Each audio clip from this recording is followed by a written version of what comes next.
Hello there everyone, and welcome back to this hot seat campaign, playing as House Durrandon.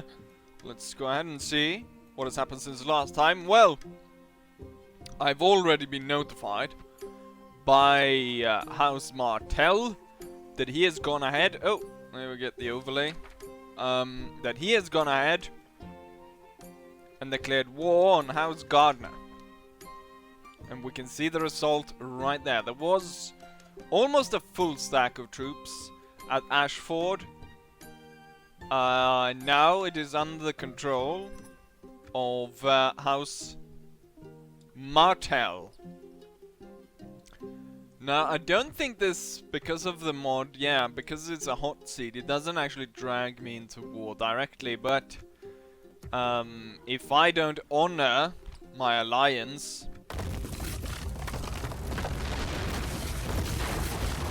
with House Martell, it's not really gonna bode well for me, is it?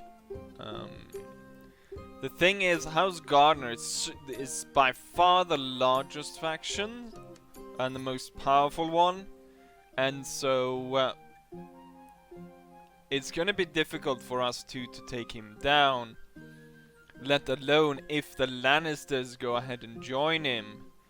And since the Lannisters will be declaring war by coming to our lands and attacking us, if we need to be vigilant if we see a Lannister army marching in the direction towards our lands. Now we're gonna probably go under the assumption that the Lannisters will attack us, because that seems likely that he would honor the alliance. The thing is, we of course don't want him to honor the alliance, and I mean, out of my perspective, the best thing would be for him to actually attack Gardner, and we three would gobble up and divide the territory in between ourselves, rather than Lannister go ahead and join Gardner, and then they will get sort of almost like a colony. If they would say they take this area from me, they would get a colony here, and what would Lannister get? Or I mean the Gardners get? They would take all of this other stuff, so they'll be so powerful and so large of a faction that unless everyone else joined in against them, no one could really stand against them. Also, there would be some worrisome stuff going on over here. Real worrisome stuff. The Boltons have invaded the Vale and more or less destroyed House Arryn. And the reason they can do this is because not only is the Starks and the Boltons allied, but they're allied in such a way that both factions are being played by the same player, which is not an ideal situation. I don't think he could have put enough forces, really, if it had been so that House Stark would have been played by a player, because then he could betray the alliance, you know, so I don't think he would be able to push as far as it. And he comes close to my border, which is worrisome. And don't really like the Boltons in the TV series, so I sort of am biased towards them. And as far as I know, there was sort of a sneak attack on the Vale, which is probably the way to go, but it's worrisome. Especially since I have to deal with, well, the war against House Gardner is more worrisome. Because we don't really know how that will go. Here's Old Town.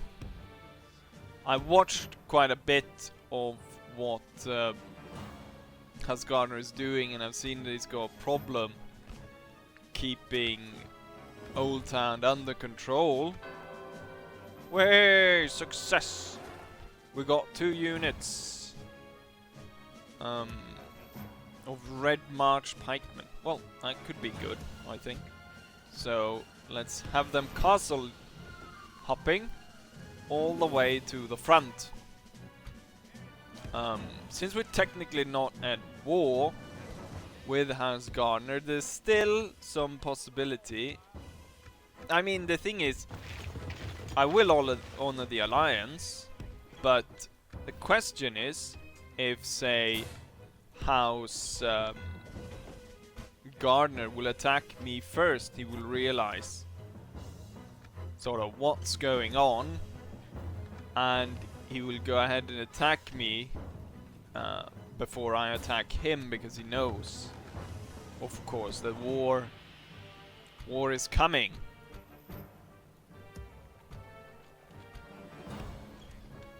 So we gotta keep an eye on that as well as we progress through here. I think I've made all my moves. It's... oh yeah, one thing is to destroy all these bloody hunting rights, which I only really need in the area where I've got my longbowmen. All other areas are not very useful, since I'm not recruiting that many bow units from those kinds of areas. I don't think, even if... I mean, he could band quite a few together, but I don't think he would reach any of my settlements. I've seen a video where it says Grass Keep would be the first one to fall, but I'm not entirely sure of that. I'm not entirely sure where I would progress. Right now, going down to moving my army south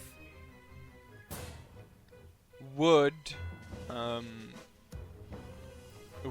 be the best solution, I imagine, because there's quite a weak, like Appleton is quite weak, and then we could go towards Long Table. He could, of course, jump the army around here, but and looking up here, there's nothing really standing against. But it's all down to whether or not the Lannisters and how long it actually takes House Gardner to mobilize his forces. But we do have a battle for this video, which will be over here, where we got my faction leader, or Trump. He looks like Trump. Trump is going to go ahead and attack the rebels and get rid of them.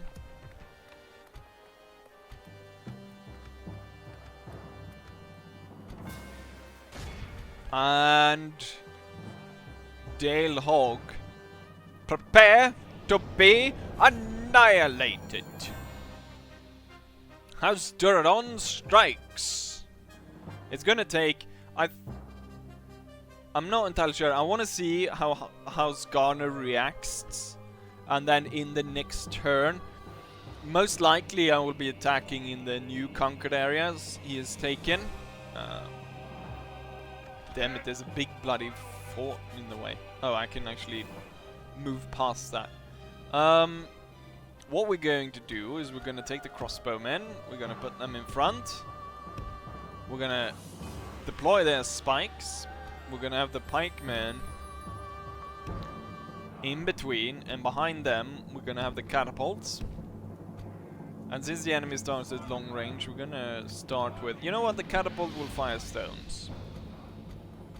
And then we'll have the heavy cavalry ready to move out in the open, followed by the general, and then we'll have the light cavalry on this side just to plug if they try to come around the flank there. So there's the plan. Here we got the catapults and the trebuchets, and we're firing away. Fire down upon the enemy. What I'm going to do, since I imagine the enemy will be advancing to crossbow range, is we'll move up, and then we'll have the sergeants move up as well. We'll try our best to stay behind the spikes and hope that we can drag the enemy upon them. Ah, look at this. The enemy army is moving away, so they're moving to take the high ground out here. So we're gonna have to move the army. Let's see where they're gonna stop so we can change our position accordingly. Okay, they're gonna move there. And then we need to follow them.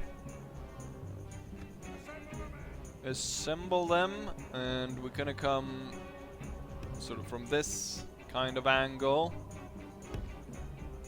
We're gonna have them go like that. We've got the heavy cavalry brigade will be stationed behind to start off with, but I think we're gonna move the other guys forwards a bit more, and in that case there's an opening for them on the right. Let's go ahead and speed this up as our army advances. Let's see what the enemy has. They've got a lot of spearmen, the same as we do. They've got one unit of crossbowmen. I think that, yeah, they've got, well, they got 1.5. The general unit is a mercenary unit. And then we've got some heavy knights over here. And on this side, we got some light cavalry. Our men are in position, but the catapults are not in range. So we'll have to gain some ground upon the enemy by advancing. And let's see, still not within range, so we'll advance a little bit further. Still not in range. We'll advance a bit further as well. I think now we are in range, and it opens up for the heavy cavalry battalion to move up. We're gonna have the light cavalry. The light cavalry can actually be stationed back there. It doesn't matter. Right, the catapults and the trebuchet is firing, and I think the enemy will quickly realize that they're not going to be able to gain anything from holding their position. We're going to move to spear formations, or these, what's it called? Shield walls, because I do believe that they protect quite well against enemy cavalry.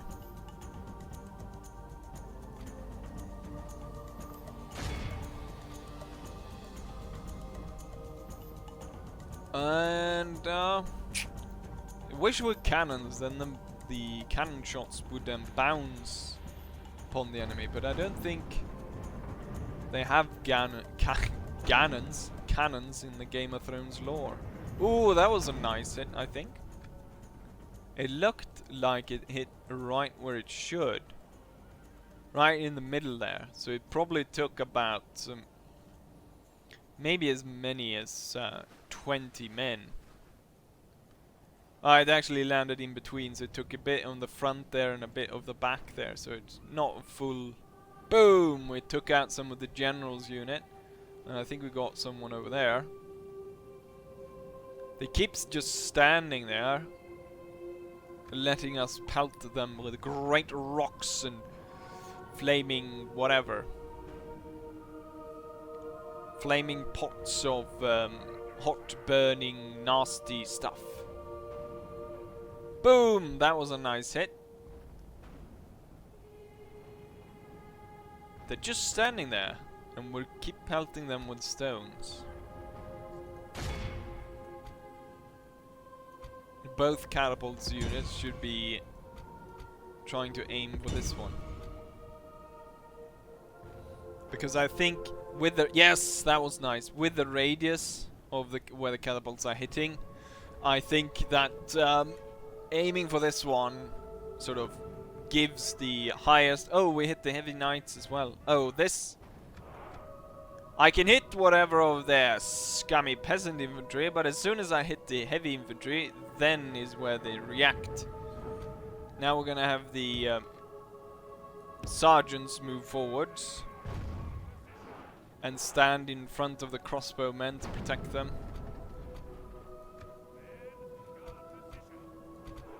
Guard your positions, men.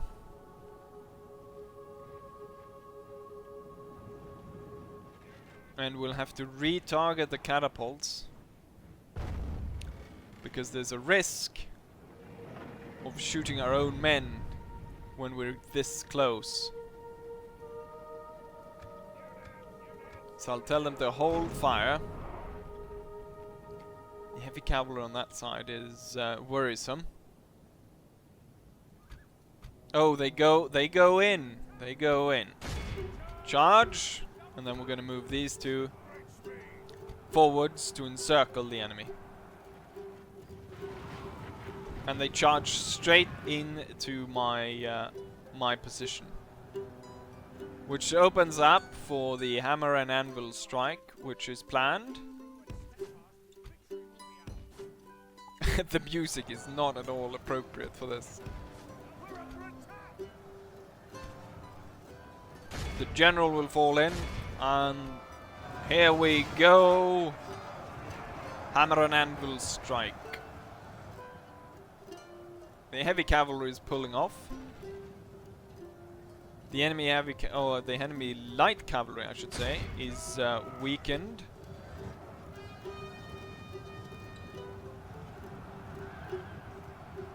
I'm not entirely sure what they tried to do there. We've got our light cavalry pulling up, and I'm hoping I can use them on the enemy crossbowmen.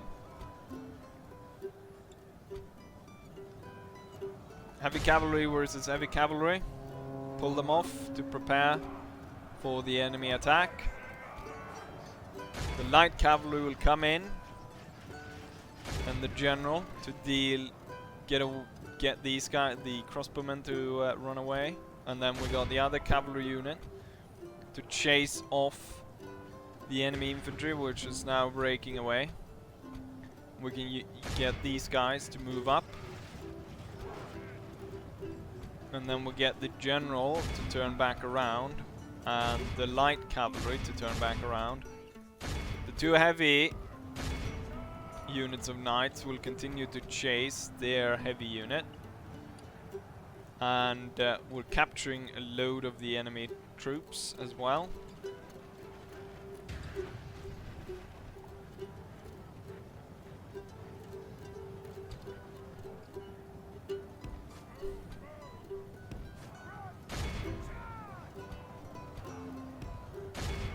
Let's see if we can get this one to come around and hit the enemy in the back. You know what? We'll break this formation, run up so we can charge the enemy in the back. These guys coming back. Get the general to chase them. Swing around and attack the enemy in the back.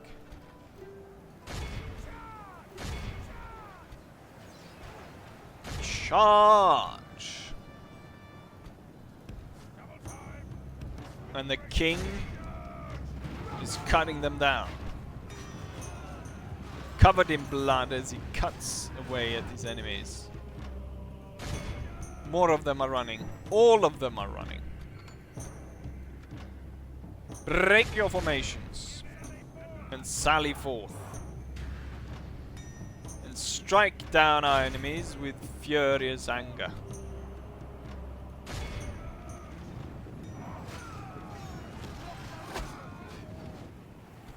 Crossbowmen, go ahead and attack that small unit up there. And then there we have it, we have victory. We lost 5% of our force, but that's a lot because a lot of knights were killed. Hopefully a lot of them will be healed, because they are quite expensive.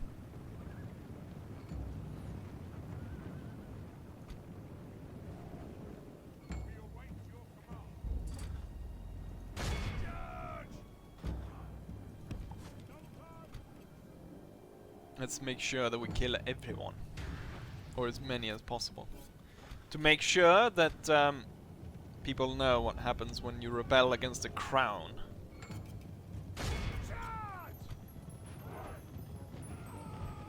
And the knights were caught and killed a lot of them.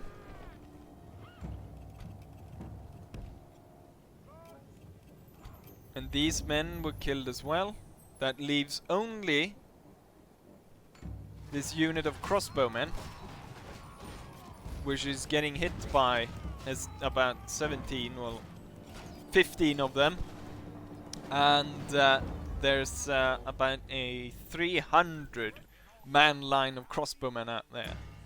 And there we have it. We lost 63 men, which accounts for 5%. Hopefully some of the knights casualties healed. Only one knight was healed. One of these knights unit lost 35 men, which is not very good. But the king stands victorious and he's beaten the rebellion.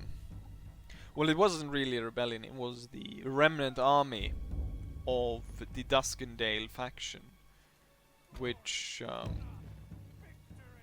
stayed on the field. 1 plus loyalty, 1 plus dread. I'm gonna move the army that way, and that's it. So what I'm going to do now is I'm going to conduct, we're gonna send a letter to Casterly Rock asking them to stay out of the fight.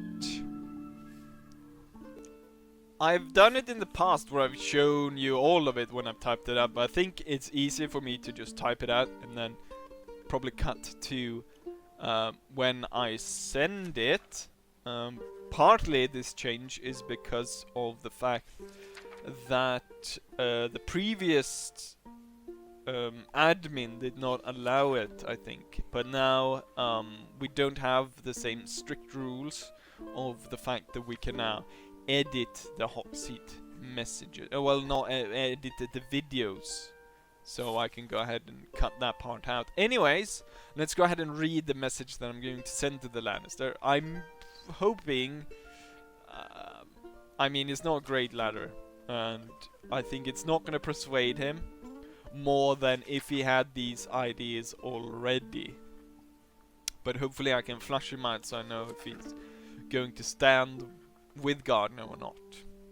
Honored House Lannister, I would invite you to reconsider your alliance with House Gardner. He's an unruly giant of a house and cannot be trusted. I see a future where he would eat us one by one. No! We have to stand together and divide his land among more deserving lords. He must be cut down to size. I hope that I can persuade you to come to our side. Blessings of Mother Mercy be upon thee, King Durrandon VI, the Storm King. So hopefully that will work. We send off the message, and Bob's your uncle. Let's go ahead and end turn, and now over to House Gardner.